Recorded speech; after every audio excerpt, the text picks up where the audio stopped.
next guest this evening is a Tony Award-nominated actress who, starting next Wednesday, will be starring with Robin Williams in Flubber. Please welcome Marcia Harden.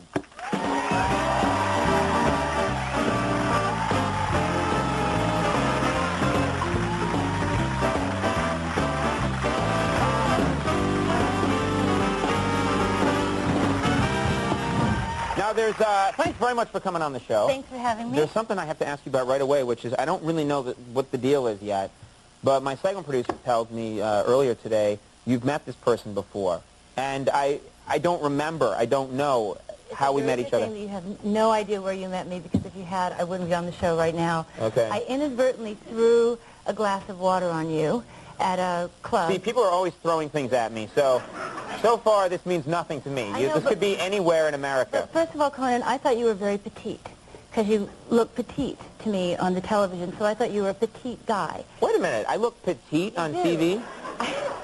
I thought you were. I don't think I look petite. I mean, people are always surprised at how big I am. That's what I'm saying. I'm like 6'4", and I'm incredibly, I'm very well built. Those laughs were added later. Don't think that people were really laughing.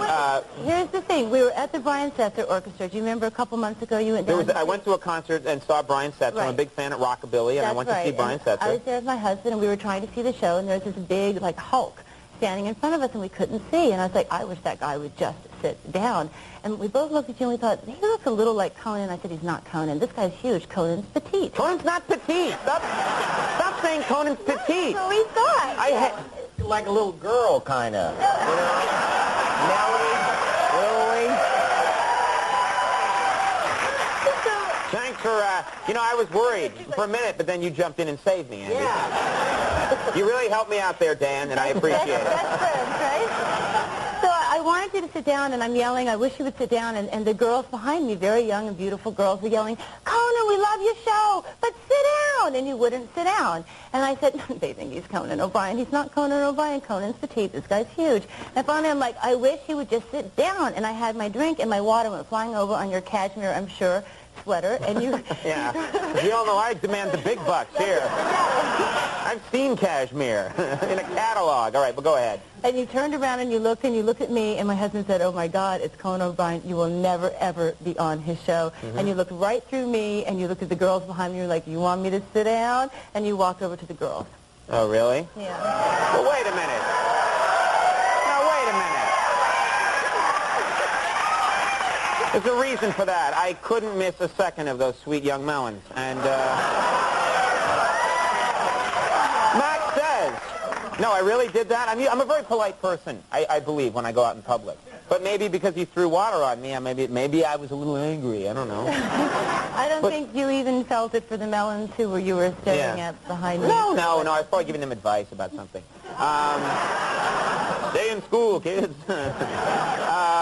But I'm glad that you made that point, because I don't know why I look petite on television, but from now on, everyone will know that I'm not. Right? You're a big, strapping guy. There you go. And I'm here to say it. All right, thank you. Now, I understand, speaking of your husband, I'm curious how you met this guy. How did you meet your husband? Thaddeus, my husband. Thaddeus?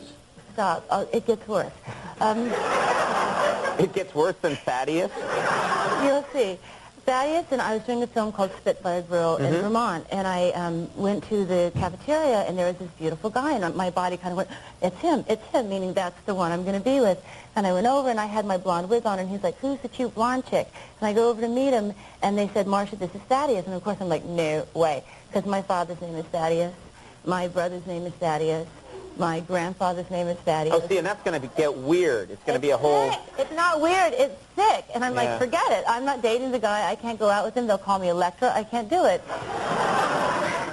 2 weeks later, Floyd's, all his theories come true, and I'm married now to Thaddeus. So. But I mean, I would think, like, yeah, if it gets weird, you could just have another name, in a passionate moment, another name for him or something. It's going to cut down on the weirdest. Are you trying to say, like, in the passionate moments, I'm thinking of my father? No! That's so sick that you say that. No, I'm saying that's why it was weird for you that his name was Thaddeus, right? That's right. The whole thing was so weird. just call him not Thaddeus or something. Anything but Thaddeus.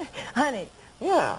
Thank you for your advice. You really think I was sick and crazy there for a second? No, I think there's a little element of it that's so Freudian. I mean, it's like, and then the fact that I was in a stone cabin up there, and so I would like make stews, and Thaddeus would be chopping wood outside. We went from Freud right to Jung, like this archetypical world that we were living in, you know. Wait, you're living in a stone cottage with a guy named Thaddeus, and you're making him like corn cakes, and he's chopping wood? This is pilgrim porno. It is. It's so strange. It is. It's just curious. It's really weird. You were living in another century completely. I know, and it's not me at all, but there it is, and now I'm married, and we have our own little pilgrim show. It's very happy. Now, where did you get married? I'm curious. We got married in Texas at a place called Mo Ranch. It was a kind of Christian retreat. It just happened to be. Right. But, like, I don't know if you know, but I did this play in New York called Angels in America, and I've been in New York, you know, forever. So half of my friends are these fabulous New York queens, and so, of course, I invite all my friends down to Mo Ranch, and one of my friends is like, Marcia, I'd be a bridesmaid, but I'm not going to shave my back. And like, there are limits. That's not going to play in Texas. Not at all. And I think they went skinny dipping, but Mo, like the people at Mo, my friends all went skinny dipping. Like there's a beautiful river going. The whole through. New York crowd took off their clothes. That's right. And there were rattlesnakes, and my friends didn't care. They were like, we do the subway. We don't care for rattlesnakes. Forget about it. And we got married down there. And the day after we got married, I had to go do this film called Desperate Measures. So, and of course I missed the flight because you know, I was like hungover from the marriage. And yes, the intoxicating effects of marriage. Yeah. Or Puritan and Pilgrim like marriage. Right. I was hungover from it. So I missed the flight, and Thaddeus has to take me to the airport in the car, which is this Grand Wagoneer, and we had it plastered with, you know, the cans, and the chewel was flying out the end of it. And we go by these Texas boys in their car with their guns, and they're like, hey, hook 'em horns, you know, like, ride 'em Bronco, and like, this is, I just got married. Suddenly you became a Southern belle there for a second. I did. I have the papers. I found my tools. You should have said, take care of those ruffians, Thaddeus. You must best them. My daddy